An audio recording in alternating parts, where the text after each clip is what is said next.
दोस्तों, आज के इस वीडियो में हम लोग जेएसएससी सीजीएल के लिए सामान्य विज्ञान का प्रैक्टिस सेट नंबर 19 करने वाले हैं। ठीक है, आपको पता है दोस्तों, साइंस से जैसे सीजीएल में 20 प्रश्न पूछा जाता है, इसलिए दोस्तों हम 20 प्रश्न का सेट लेकर आपके बीच हम रेगुलर आ रहे हैं। ठीक है, तो चलिए हम जल्दी से आज का सेट को शुरुआत करते हैं।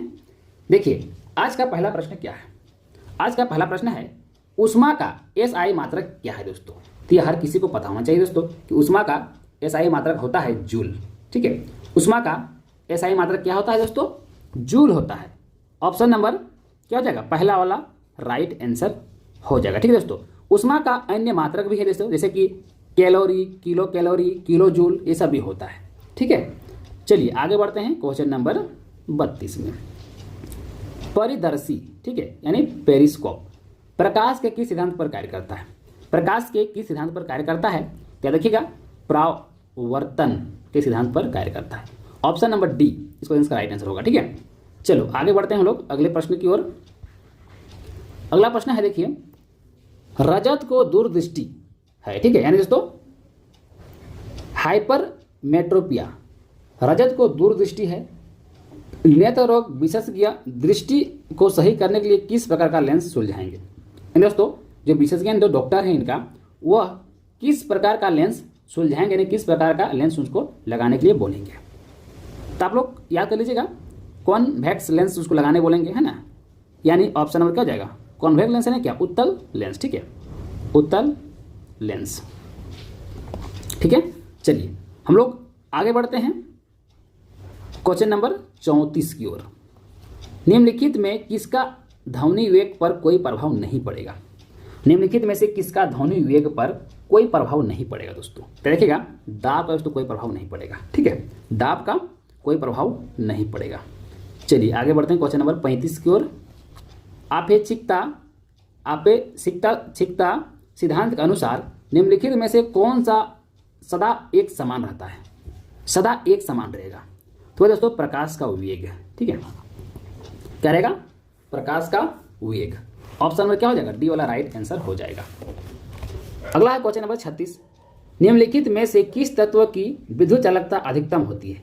किस तत्व की विद्युत चालकता दोस्तों अधिकतम होती है, क्या रखिएगा, चांदी का। ठीक है, चांदी का। नेक्स्ट बढ़िए क्वेश्चन नंबर 37 की ओर।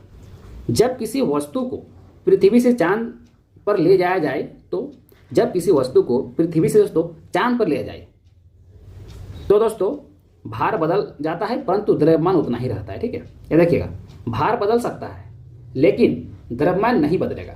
द्रव्यमान जितना है दोस्तों उतना ही रहेगा। ठीक है, चलिए आगे बढ़ते हैं। निम्नलिखित में कौन एक न्यूक्लियन नहीं है, तो बताना है कौन एक न्यूक्लियन नहीं है दोस्तों। तो वह है पॉजिट्रॉन। ठीक है, पॉजिट्रॉन नहीं है। बाकी न्यूक्लियस में दोस्तों प्रोटॉन, न्यूट्रॉन, इलेक्ट्रॉन होता है, दोस्तों पॉजिट्रॉन नहीं होता है। ठीक है, यानी ऑप्शन नंबर डी इस क्वेश्चन का राइट आंसर हो जाएगा। दोस्तों हम आप लोग जितना ही प्रैक्टिस सेट अभी करा रहे हैं, अगर आप दोस्तों उतना भी कर लेते हैं दोस्तों, तो सीजीएल के लिए आप लोग तैयार हो जाएंगे। ठीक है, क्योंकि दोस्तों मेरा टारगेट है एग्जाम तक कम से कम 25 सेट आपको हम करवा दें।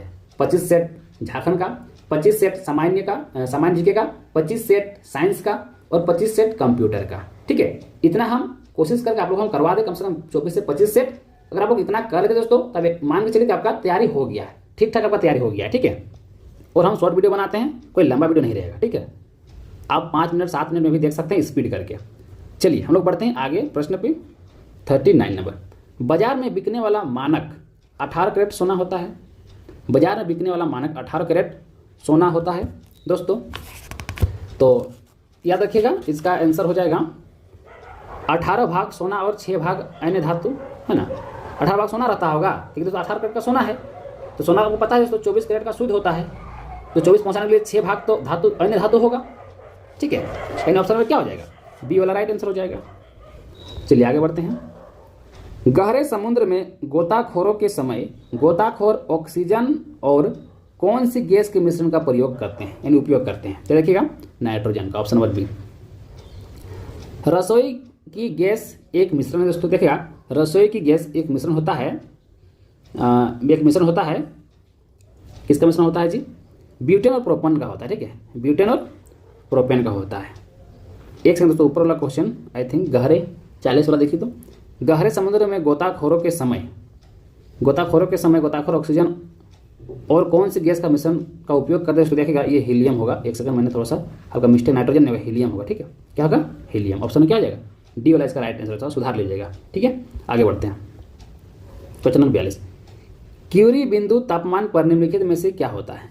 दोस्तों, क्यूरी बिंदु तापमान पर निम्नलिखित में से क्या होता है? क्या देखिएगा, धातु का चुंबकीय गुण समाप्त हो जाता है। ऑप्शन नंबर क्या हो जाएगा? बी वाला राइट आंसर हो जाएगा। नेक्स्ट बढ़ते हैं क्वेश्चन नंबर 43 में। खट्टे स्वाद के लिए कोशिकाएं जिहा के किस भाग में होती है? हमारा जीव होता है उसके किस भाग में होती है? क्या देखिएगा, पार्श्व में। ठीक है, पार्श्व में। ऑप्शन में क्या हो जाएगा? सी वाला राइट आंसर हो जाएगा। जबड़े के पश्चिम भाग में होता है ये। चलिए, अच्छा याद रखिएगा, जिहा के मीठे का अनुभव अग्रभाग में होता है। ठीक है, मीठे का अग्रभाग में होता है और कड़वे का पश्चिम भाग में होता है। ठीक है, तो 44, फलों का मधुर या मीठा स्वाद किसी कारण होता है? नहीं, फलों में किसी कारण होता है, इसको देखिएगा, फ्रक्टोज के कारण होता है। ठीक है, फ्रक्टोज के कारण तो फल मीठा लगता है या मधुर होता है। ठीक है, क्वेश्चन नंबर 45 है, मानव शरीर में रक्त की अपर्याप्त आपूर्ति को कहते हैं? दोस्तों, रक्त की अपर्याप्त आपूर्ति कहते हैं तो उसे कहा जाता है इस्कीमिया। Option number A. आगे बढ़ते हैं,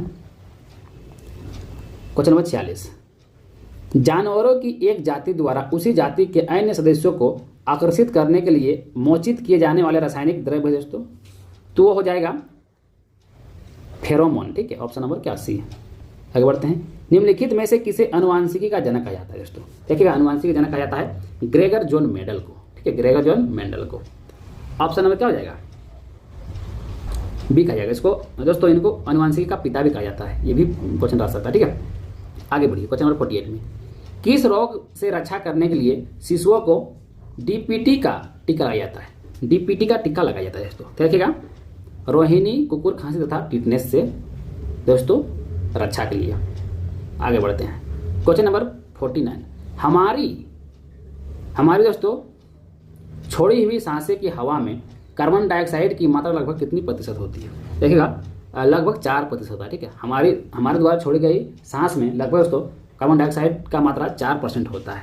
ठीक है, 4% होती है।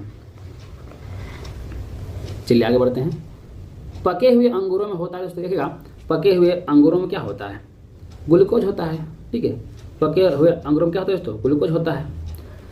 तो दोस्तों हम लोग का कंप्लीट हो गया 20 प्रश्न। हम उम्मीद करते हैं कि आप लोग को पसंद आ रहा होगा सेशन। अगर पसंद आता है दोस्तों तो वीडियो को लाइक कर दीजिएगा, और मेरे चैनल पहली बार आएंगे चैनल जरूर सब्सक्राइब कर लीजिएगा। ठीक है, चलिए हम मिलते हैं नेक्स्ट वीडियो में, तब तक के लिए थैंक यू, जय हिंद।